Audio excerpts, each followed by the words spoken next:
untuk doa segera kita mulai.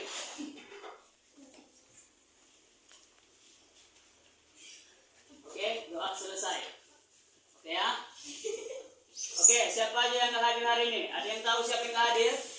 Hadir semua ya. Oke, mantap, hadir semua ya. Nah, begini kan suka menengok yang hadir semua. Oke. Oke. Pada hari ini Bapak akan mencoba dulu bersama kita mempelajari bagaimana cara kita berpelajaran ke depan.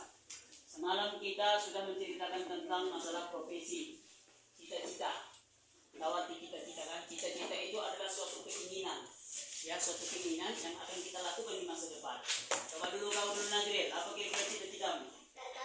Nggak tahu cita-citamu? Waduh gawat. Kamu Zuri, apa cita-citamu? Kok ketawa? Menjadi pemain bola, jadi Messi, mungkin ya? Atau Cristiano Ronaldo. Coba dulu Aprilia, apa cita-citamu? Jadi guru apa? Guru agama, wow, menjadi Ustazah Aprilia. Elatia, apa cita-citamu? Hah? Apa cita-citamu Nela? Apa? Menjadi dokter, mantap, kamu suntik. Nah, jadi kalau misalnya kalian punya cita-cita, harus segera diupayakan atau diwujudkan. Bagaimana cara mewujudkan cita-cita? Berusaha kita untuk mendekati cita-cita tersebut. Oke ya? Iya Pak. Coba dulu kita lanjutkan. Buka dulu halaman berapa sudah semalam ya? Halaman 37. Oke, buka halaman 37 semua. Ya, perhatikan di situ ada ayo membaca kisah sukses mengatasi kegagalan. Coba dulu. Ica, baca dulu kuat-kuat. Kisah sukses mengatasi kegagalan. Michel, seorang pemain basket Korea. Saat duduk di bangku SMA, Michael pernah gagal masukin masuk sekolahnya. Ia dianggap tidak cukup tinggi untuk memenuhi persyaratan masuk tim kebanggaannya. Dengan usaha yang sangat keras, ia terus berlatih dan terlatih. Pada saat menjadi pemain basket kelas dunia pun, ia banyak mengalami kegagalan. Ini pengakuannya, sepanjang karir saya lebih dari 9.000 tembakan saya meleset. Saya pernah kalah dalam 300 pertandingan. Paling tidak 26 kali saya dipercaya untuk melakukan tembakan penentu kemenangan. Dan saya gagal. Saya telah berkali-kali mengalami kegagalan, tetapi karena kegagalan itu saya berhasil. Oke, ya. Jadi kisah sukses mengatasi kegagalan. Ini adalah merupakan kiat untuk mengatasi kegagalan. Seperti yang diceritakan di buku ini, bahwasanya ada seorang tokoh olahraga yaitu yang bernama Michael Jordan. Michael Jordan ini adalah merupakan pemain basket dunia yang sangat terkenal. Sebelum dia mencapai posisi tersebut, sebelumnya dia banyak melalui lika-liku kehidupan. Salah satunya dia pernah mengalami kegagalan, yang mana pada saat itu ya pemain basket dunia itu ya pada saat pemain basket dunia pun dia banyak mengalami kegagalan. Pengakuannya seperti yang dia berkata, sepanjang karir saya lebih dari 9.000 tembakan saya meleset. Jadi untuk ke tahap yang saat itu yang sudah berprestasi, maka Michael Jordan itu sudah banyak melakukan latihan. Begitu juga dengan kita. Kalau kita pengen ranking 1, ranking 2, ranking 3, bukan bisa harus hari ini harus menjadi ranking 1, tidak. Ada proses itu seperti itu. Jadi Michael Jordan ini dengan gigih dia berusaha latihan, dan alhamdulillah dia mendapatkan prestasi yang bagus menjadi pemain basket nomor 1 di dunia. Itu yang dikatakan Michael Jordan. Oke, kita lanjut. Coba dulu. Rizky-Ardiansyah, baca yang nomor 2. Thomas Alva Edison. Thomas Alva Edison pernah mengulang berbisnis. Terus? Semasa sekolah, ia pernah dikeluarkan dari sekolahnya karena dianggap tidak dapat mengikuti pelajaran di sekolah. Thomas kemudian bertentangan dengan penilaiannya. Ia harus berusaha lebih keras dari teman-temannya yang lain dengan belajar sendiri di rumah dan membantu ibunya yang miskin. Dengan belajar sendiri di rumah, Thomas membaca banyak buku yang memacu melakukan berbagai percobaan di bidang sains. Beribu kali ia gagal, 2000 kali ia mencoba kembali. Ia tak pernah menyerah. Kegigihannya berbuah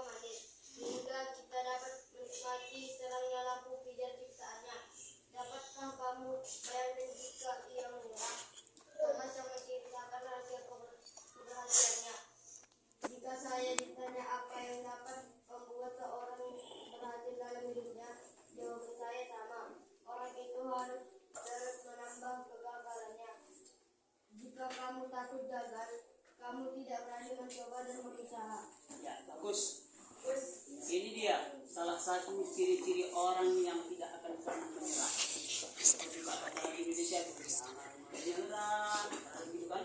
Jadi Thomas Alva Edison ini, kalau seandainya Thomas Alva Edison ini tak berhasil menemukan lampu listrik, mau jadi apa kita di dunia ini? Dialah yang pertama kali menemukan listrik. Kita bisa menghidupkan TV, pakai handphone, kemudian bisa pakai rice cooker, ada namanya dispenser. Apalagi saat ini listrik itu sangat-sangat dibutuhkan dalam kehidupan kita sehari-hari. Kalau saat ini, kalau seandainya tak ada listrik, mungkin segala aktivitas kita akan mati, terputus. Maka kita sangat bersyukur dengan penemuan seperti ini. Coba perhatikan di situ. Thomas Alva Edison itu pada awalnya dia memiliki kekurangan yang banyak.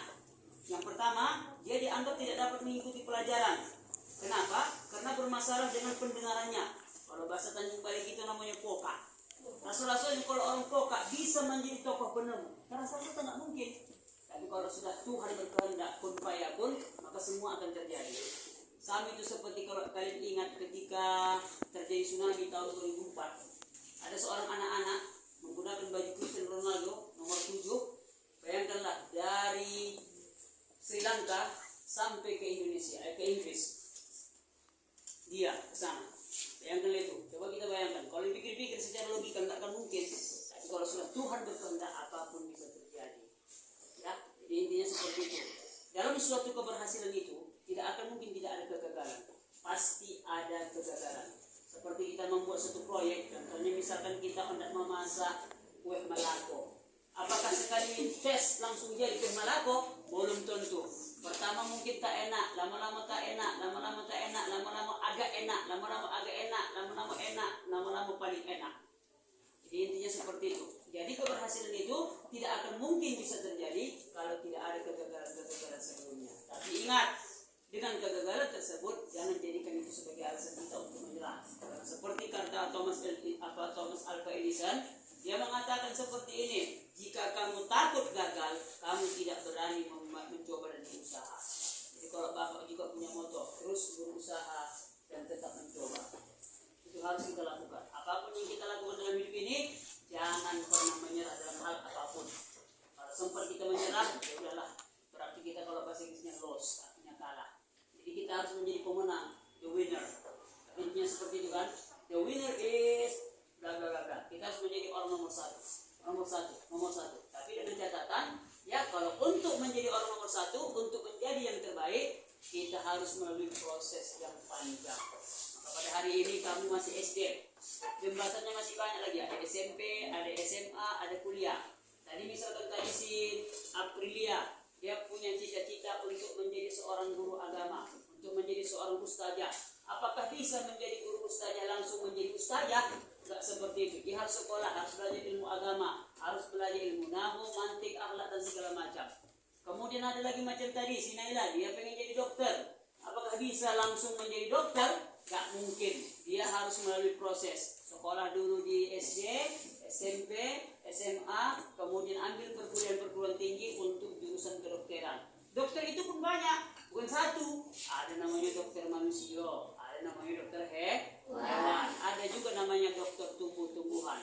Untuk manusia banyak juga. Ada spesialis poning kepala, ada namanya spesialis gigi, ada namanya spesialis orang melahirkan, dan ada spesialis orang yang membola-bola. Apa namanya itu? Dokter operasi. Itu dia. Jadi sekarang udah makin canggih. Orang zaman sekarang disuntik tak sakit lagi, dibelah pun badannya tak sakit lagi. Kenapa? Karena teknologi sudah semakin canggih. Apapun cita-cita kita harus kita raih. Tapi dengan cara apa? Dengan melalui proses yang positif. Jadi ingat seperti itu ya. Oke? Bisa kita dipahami? Bisa dipahami? Nah, semangatlah. Kalau kita punya cita-cita harus tinggi cita-cita kita. Jangan rendah-rendah. Apa cita-citamu Najril? Tak tahu aku Pak. Gawat itu itu. Kalau ada manusia yang nggak punya cita-cita, berarti dia nggak punya masa depan. Hati-hatilah kita. Sedangkan keinginan banyak. Nah, kalau ditanya bapak apa pengen cita-cita bapak? Saya pengen menjadi anak yang soleh. Itu aja. Anak yang soleh, guru yang soleh, kemudian menjadi kawan yang soleh, kemudian menjadi adik yang soleh, dan kemudian menjadi ayah yang soleh. Karena saya punya 2 orang putra. Intinya seperti itu. Itu saya. Tak pula kalian beda. Contohnya misalkan kayak macam siapa tadi, juri, dia pengen tadi jadi Pemain bola. Dari sekian banyak cita-cita kepengen dia menjadi pemain bola. Mungkin inilah Lionel Messi. Nah, macam Lionel Messi, dia ketika itu waktu sebelum masuk bergabung dengan Barcelona, bukan ada kepandiannya. Tapi karena dia masuk ke Barcelona, masuk dia ke sekolah pendidikan bola, sering dia berlatih, bertanding, maka saat ini dia dinobatkan menjadi pemain terbaik tingkat dunia. Nah, nomor 2 saya setuju. Begitu kan? Nah, siapapun orang yang tidak masalah. Yang penting tidak akan mungkin kita bisa mendapatkan prestasi kalau tidak melalui proses yang panjang. Jadi harus semangat. Kalau bahasa Inggrisnya fighting. Intinya seperti itu ya. Ya, saya rasa mungkin ini yang bisa kita pahami. Oke, kita lanjut. Kemudian di sini ada beberapa soal. Coba di halaman 38, buka dulu halaman 38. Ya, di halaman 38 ini ada beberapa soal yang harus kita jawab. Jadi masing-masing kelompok kita bentuk. Ya, kelompok 1, 2, 3, 4, 5, 6. Ada 6 kelompok. Saya kasih waktu sekitar 15 menit untuk menjawab soal tersebut. Ya, oke, bisa dipahami? Semangat? Oke, semangat! Semangat kalian kita. Apa kabar semua? Alhamdulillah, luar biasa. Tetap semangat. Allahu Akbar. Oke, bagaimana anak-anak? Udah siap semua? Mantap ya. Coba dulu kelompok 1. Apa jawaban nomor 1? Silakan. Michael Jordan dan menjadi juara pertama. Thomas Alva Edison penemu lampu listrik. Oke, bagus jawabannya. Itulah mimpi Michael Jordan dan Thomas Alva Edison. Oke, kelompok 2. Kegiatan apa saja yang senang dilakukan oleh keduanya? Coba jawab dulu. Michael Jordan menyukai basket. Oke, terus Thomas Alva? Thomas Alva Edison menyukai sains. Ya, menyukai sains, betul. Karena Thomas Alva Edison ini sangat mencintai pendidikan. Oke, kita lanjut. Kelompok 3. Tantangan apa saja yang dihadapi Michael Jordan dan Thomas Alva Edison untuk meraih mimpinya? Michael Jordan mendengarkan pada 1000 kali. Thomas dapat memiliki kelemahan mendengar. Oke, Thomas Alva Edison dia mendengar. Kalau bahasa kampung kita namanya apa tadi, Pak? Oke. Kalau dia Michael Jordan 9.000 kali dia udah melakukan tembakan kegagalan dia. Nah, tapi alhamdulillah berhasil menjadi orang nomor 1. Bagus, mantap. Nah, yang keempat. Coba dulu kelompok 4. Bagaimana cara mereka menghadapi kegagalannya? Mereka terus bersemangat dan gigih berlatih. Ya, mereka pun semangat dan terus gigih berlatih. Jangan lupa ya.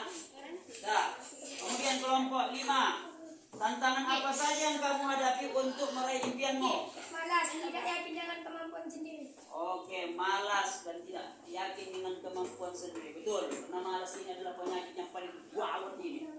Pintar pun dia kalau malas bergerak tak akan menjadi. Kami itu seperti kayak macam kita mau makan. Kita dibuka kita ini ada Indomie. Kalau nggak mau kita bergerak, mana bisa kita makan. Makanya ada kemauan dulu, baru ada usaha. Tak akan mungkin ada usaha, tak ada kemauan, konsep. Jadi seperti itu ya. Oke, kemudian yang terakhir, kelompok 6. Bagaimana kamu akan menghadapi tantangan tersebut? Terus mencoba dan tetap berusaha. Terus mencoba dan tetap berusaha. Wow, ini kata Mutiara nih ya. Dari mana dapat? Dari Facebook. Oke, mantap. Semua jawabannya tepat. Oke, tepuk tangan yang meriah semuanya ya. Oke, mantap. Dan ini seperti itulah yang kita harapkan. Jadi kalian harus bisa menganalisis ya terhadap pembelajaran kita ketika ini. Ya, kita lanjut. Coba dulu buka halaman 40. Seru nampaknya pelajaran ya. Ya, di halaman 40. Cobalah dulu. Aprilia dulu coba dulu baca. Ya. Dari ini. Ayo mengamati. Ayah mengamati. Ini yang berbeda berpikir sangat Ya, perhatikan bukunya masing-masing. Sayur yang berurai pandai menari. Anak yang lincah sigap menggunakan nyanyi yang senang berolahraga pun sangat bukan bukan luar biasa sangatlah beragam namun semuanya memberikan manfaat. Perhatikan gambar berikut. Negara Indonesia yang terletak di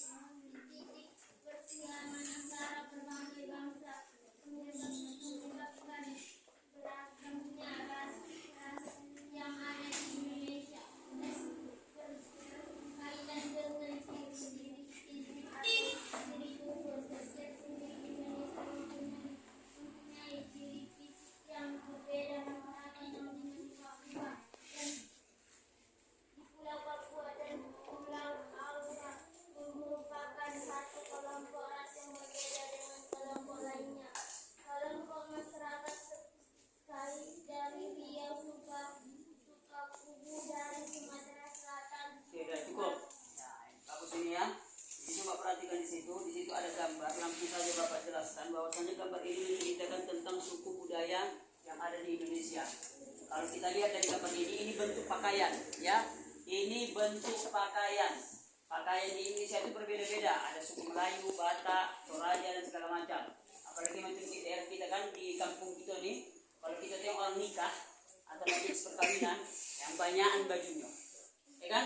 Pagi baju selayar, macam baju Arab, ya. Kemudian siangnya pakai baju Melayu, tengah siangnya pakai baju Mandailing, sorenya pakai baju Jawa, terakhir nanti malam pakai baju jas atau baju segala macam daerahnya. Jadi itulah menandakan bahwasannya Indonesia ini keanekaragaman budayanya sangat banyak. Jadi bukan hanya dari segi pakaian, bahasa juga seperti itu. Ya, bahasa Aceh, bahasa Jawa, bahasa Batak, bahasa Sunda, bahasa Madura, atau lagi bahasa Papua, Maluku dan sebagainya. Jangan kalian pikir bahasa di Indonesia ini cuma satu. Memang betul, bahasa Indonesia adalah bahasa pemersatu kita untuk seluruh Indonesia. Tetapi setiap bahasa suku berbeda-beda. Maka daripada itu kita harus bisa mengedepankan yang namanya sikap saling menghargai satu sama lain. Jadi terkait tentang masalah suku budaya ini terkait tentang pembelajaran PPKN. PPKN itu adalah pendidikan kewarganegaraan. Ya, macam di sinilah. Coba tunjuk tangan dulu. Siapa sini suku Batak? Yang suku Batak, Aprilia Sitorus, Ridwan Suhada, Sitorus juga berarti ada abang. Secara Batak. Kalau secara agama Islam tidak, kan beda kan? Macam ini. Siapa lagi tadi? Ada sini orang Jawa? Nah, ini Jawa. Wah, siapa namanya? Niswa Amira. Bagus, ini juga Jawa. Ada selain Jawa sama Batak di sini? Kamu apa? Melayu. Ada di sini Melayu? Nah, Melayu. Dimaski. Ya, orang Melayu. Berarti di sini beda-beda. Ada Batak, ada Jawa, kemudian ada tadi Melayu. Artinya seperti itu. Ya, jadi kita berbeda. Walaupun kita berbeda suku bangsa, tapi tetap satu bahasa. Bahasa apa? Bahasa Indonesia. Itu dia kuncinya ya.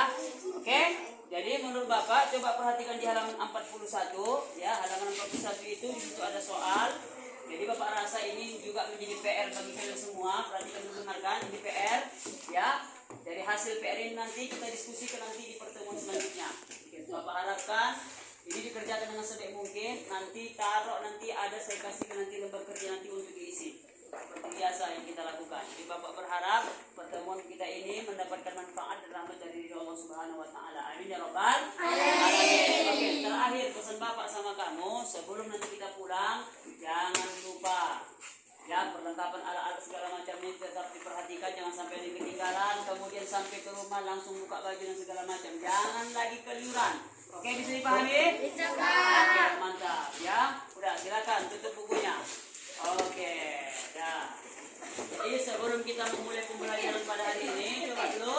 Sebelum kita memulai pembelajaran pada hari ini, marilah kita berdoa sejenak. Doa dimulai.